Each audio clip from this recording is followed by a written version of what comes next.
Happy morning all. 2 மினிட்ஸில் செய்யக்கூடிய மேகியை கூட யாராச்சும் சொதப்பி செய்வாங்களான்னு கேட்டால் எங்கள் வீட்டில் அது நடக்கும். சில டைம் தண்ணி ஜாஸ்தியாக போயிடும், சில டைம் தண்ணி பத்தாமல் ட்ரை ஆகிற மாதிரி ஆயிரும்.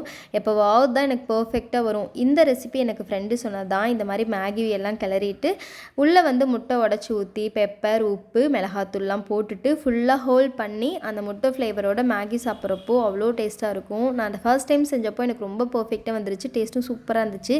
இந்த டைமும் ப்ரெசன்டேஷன் தான் சொதப்பிடுச்சு தவிர டேஸ்ட் சூப்பராக தான் இருந்துச்சு. ஒன்ஸ் ட்ரை பண்ணி பாருங்கள். நிறைய மெத்தடில் நம்ம நூடுல்ஸ் செஞ்சு சாப்பிட்லாம். இந்த மாதிரி ஒரு டைம் செஞ்சு பாருங்கள், நல்லா இருந்துச்சு.